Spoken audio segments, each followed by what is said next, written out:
Tonton video ini sampai selesai agar Anda tidak gagal paham.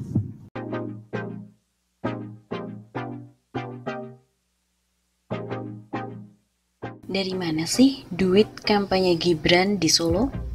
Katanya sih bantah main dana bansos. Gibran Rakabuming Raka membantah terlibat dalam pusaran kasus korupsi dana bansos ex-Mensos Juliari P. Batubara. Kabar yang beredar, korupsi bansos itu digunakan untuk mendanai calon kepala daerah. Lalu dari mana asal duit Gibran maju Pilkada Solo? Saat dimintai konfirmasi, tim pemenangan Gibran di Pilkada Solo 2020 membantah keterkaitannya dengan korupsi dana bansos itu. Tim pemenangan Gibran memastikan tak ada dana kampanye yang bersumber dari hasil korupsi. Lalu dari mana saja dana kampanye untuk memenangkan Gibran Rakabuming dan juga Teguh Prakoso? Sebagian katanya dari Mas Gibran, sebagian urunan kawan-kawan fraksi PDIP, sebagiannya lagi dari urunan kas partai, selain dari beberapa penyumbang. Putut mengatakan tak ada dana masuk yang bersumber dari partai pendukung Gibran Teguh. Seperti diketahui, Gibran Teguh diusung partai PDIP dan sedikitnya 8 partai politik. Partai pendukung hanya mengerahkan massa. Partai pendukung yang kampanye sendiri dengan biaya sendiri kita nggak tahu, tapi nggak ada yang masuk ke kita. Sementara itu, Gibran sendiri juga telah membantah isu liar itu. Dia menegaskan tidak pernah terlibat dalam proyek bansos. Katanya nggak benar, dan tidak pernah merekomendasikan atau memerintah dan juga ikut campur dalam urusan bansos. Apalagi merekomendasikan goodie bag. Begitu kata Gibran, usai belusuan di kawasan Banjarsari Solo. Menurut Gibran lagi, dana kampanyenya dalam Pilkada Solo bisa dicek dalam laporan yang sudah disampaikan ke KPK. Bisa dicek sendiri, bisa dicek semua LHKPN dana kampanye, bisa dicek online. Silakan dicek ke tim, kita nggak pernah yang namanya ditutup-tutupi. Begitu katanya. Dugaan politik uang dalam Pilkada 2020 memang tercium jauh sampai dengan kabupaten di Sumatera Barat. Kuasa hukum kandidat dari gubernur dan juga wakil gubernur mengatakan bahwa adanya tudingan diduga bahwa bansos COVID-19 bisa menjadi wujud konkret politik uang.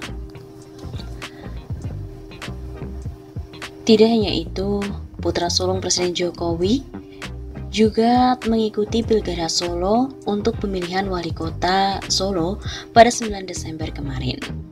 Gibran juga membantah dana kampanye yang digunakannya pada Pilkada Solo itu berasal dari hasil korupsi bansos, dan ia pun mempersilahkan KPK memeriksa. Gibran yang juga merupakan putra Jokowi menyebut bahwa aliran dana kampanye Pilkada Solo yang dia gunakan telah disampaikan secara transparan dan dapat diperiksa secara daring oleh siapapun termasuk KPK mengenai asal-usul dana yang digunakan sehingga tidak mungkin berasal dari korupsi dana bansos. Gibran juga meminta pihak yang menuduhnya menggunakan dana bansos hasil korupsi untuk membuktikan hal tersebut dan bersedia diperiksa oleh KPK. Terkait bansos, dia juga membantah terlibat dalam skandal korupsi di Kementerian Sosial. Terkait dana kampanye, Gibran juga mempersilahkan semua pihak termasuk KPK memeriksanya secara langsung. Mengingat laporan dana kampanye dalam Pilkada Solo dilakukan secara terbuka dan juga transparan. Gibran menekankan dirinya tidak pernah ikut campur atau merekomendasikan setiap pengadaan dana bansos dari Kemensos, termasuk goodie bag dari PT Sritek yang digunakan sebagai tempat bantuan dalam bentuk sembako.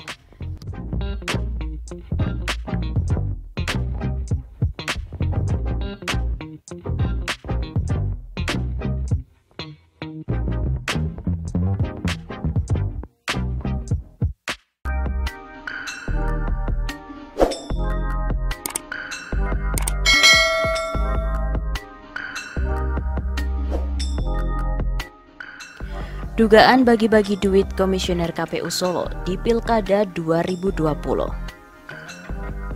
Markas itu tak terlalu besar, terletak di persimpangan jalan utama Kota Surakarta, depan Taman Garden di samping Jalan Layang Purwosari. Ruang tamu berukuran 3x4 meter berisi meja dan kursi kayu. Di atas meja dan kursi berserakan kertas berisi nama-nama warga Solo. Kantor Purnawirawan Pejuang Indonesia, PPRI, sayap Partai Gerindra, pendukung Prabowo Subianto cabang Solo itu jadi markas relawan calon perseorangan Bagio Wahyono, FX Suparjo. Sekretaris PPIR Solo, Sapardi, menyimpan data pendukung Bajo. Siapa saja yang datang ke markas Sapardi bisa secara mudah melihat data yang menurut KPU masuk informasi dikecualikan bagi publik.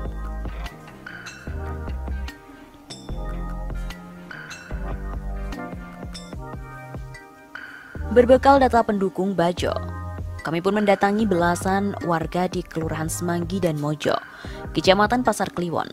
Sebagian menyatakan pendukung dan lainnya tak pernah setor salinan KTP, tapi namanya masuk dalam daftar pendukung Bajo. Satu keluarga di Kelurahan Semanggi, Sri Sugarni dan suaminya, berkata tak masuk akal dia mendukung Bajo setelah diberitahu namanya masuk dalam daftar KTP pendukung Bajo. Uzang, suami Sri, merupakan relawan pasangan Gibran dan juga Teguh. Keduanya juga tak pernah diverifikasi oleh petugas pemilihan mendukung Bajo.